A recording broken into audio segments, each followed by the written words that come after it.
राम और जय जवान जय किसान। सब जने जानती कि जब हम महापुरन के बीच में आई थी तो कछु न कछु लेकर जरूर आई था। तो हमारे संगे आज हमारे बड़े भाई साहब सौरभ दुबे जी हमारे संगे है, जो 1 नंबर वार्ड अमानगंज से पार्षद हैं और नगर परिषद उपाध्यक्ष भी हमारे संगे। सो आज बड़ी मुसीबत के बाद हमने भाई साहब का कई बार फ़ोन लगाओ कि भाई साहब एकाध बार आ पाओ हमारे इंटरव्यू के दौरान। सो आज हम भाई साहब का मौका मिलो और हमारे संगे आए। सो हम तो आज बात कर भी भैया हमारे गांव में एक नल जल योजना के तहत टंकी बनाई जात, उसका कम से कम भैया 2 साल हो गए, कई महीना बीत गए, वह पनवेसरी टंकी आज तक पूर्ण नहीं हो पाई है।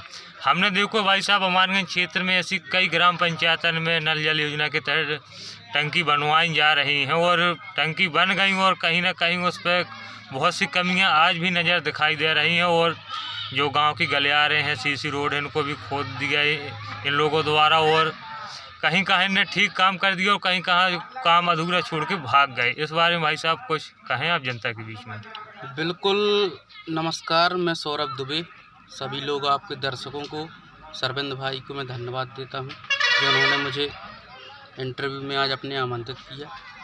बिल्कुल आपने जो प्रश्न किया है कि निश्चित रूप से प्रत्येक ग्राम पंचायत में जो शासन द्वारा नल जल योजनाओं के नाम से जो भारी भ्रष्टाचार किया जा रहा है, ये किसी से छिपा नहीं है। हमने आपकी पंचायत के अलावा कई पंचायतों की नल जल योजनाएं हैं जो वो ठप्प हैं। कहीं टंकी बन गई है, कहीं टंकी नहीं बनी है। जहां बन गई है वहां बहुत ही गड़बड़ रूप से बनी है। जो टंकी कभी उसमें लीकेज है, अगर टंकी बन भी गई है तो कहीं कहीं पाइप नहीं डले हैं, सड़कों की खुदाई हो गई है, पाइपलाइन लीक हो रही है। मतलब कुल मिलाकर ये कहें कि जनता को जो सुविधाएं नल जल योजना की मिलनी चाहिए वो नहीं मिल पा रही है। ये व्यापक रूप से पूरे ज़िले में भ्रष्टाचार है। निश्चित रूप से इसकी जांच होनी चाहिए। वो आपने बहुत अच्छा मुद्दा उठाया। हमने देखा है भाई साहब के माननीय मुख्यमंत्री जी कहते हैं मैं भ्रष्टाचारियों को बख्शूंगा नहीं जो भ्रष्टाचार करेंगे वो, लेकिन मुझे तो लगता है कहीं ना कहीं दिन पे दिन भ्रष्टाचारी हमारे यहाँ ज़िले में दिखाई दे रहे हैं। माननीय मुख्यमंत्री जी निश्चित रूप से कह रहे हैं, लेकिन मुझे तो लगता है कि चुनाव आ गए हैं इसलिए वो फॉर्म पर हैं। लेकिन अगर वो पिछले वर्षों से अगर इसी फॉर्म पर रहते और ग्रामीण जनों की समस्याओं को जानते और जानते कि किस प्रकार योजनाओं का बंटवार किया जाता है, किस प्रकार से अधिकारी कर्मचारी नेता योजनाओं को खाते हैं और जनता को उसका लाभ नहीं मिल पाता है। अगर माननीय मुख्यमंत्री जी पिछले 3 वर्ष पहले से अगर इसमें पहले, मैं तो जानता हूं कि 20 साल से वो मुख्यमंत्री हैं, लेकिन अभी 3 साल पहले से जब से उनकी सरकार बनी, अगर उन्होंने ध्यान दिया होता तो इस प्रकार से उन्हें नहीं कहना पड़ता।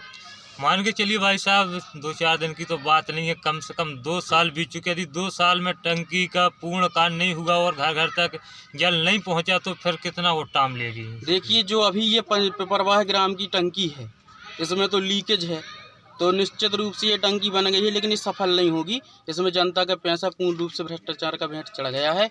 निश्चित रूप से इसकी जांच होनी चाहिए। माननीय मुख्यमंत्री जी, मंत्री जी, सभी लोगों को जनता के पैसों का जो लाभ जनता को मिले, इसका बंटवार ना हो, इसके लिए सभी लोग ग्रामीण जन परेशान हैं। और निश्चित रूप से मैं कांग्रेस पार्टी के कार्यकर्ता के रूप इसकी आवाज़ उठाऊंगा, निश्चित रूप से इसको आगे ले जाऊंगा। हमने देखा भाई साहब जब से हमारे यहाँ ग्राम पिपरवा में टंकी बन रही थी तब से मैं इसको देख रहा हूँ। इसमें तराई के नाम पे जो मकान बनता है, जब उसमें पानी डाला जाता है, इसमें एक बूंदा पानी नहीं डाला गया तराई के नाम पे, तो ये कहाँ तक टिकेगी।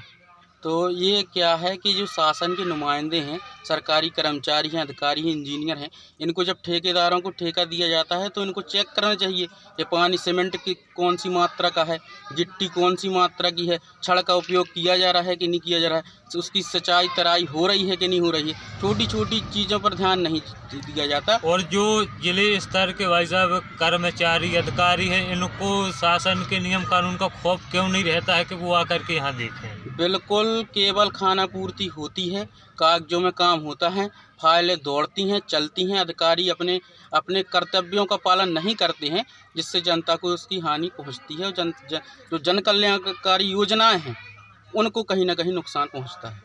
तो भैया अब हमारे संग हमारे बड़े भाई साहब सौरभ भाई साहब हमारे संग जुड़े रहे भैया, नगर परिषद उपाध्यक्ष और 1 नंबर वार्ड से पार्षद भी हैं भैया।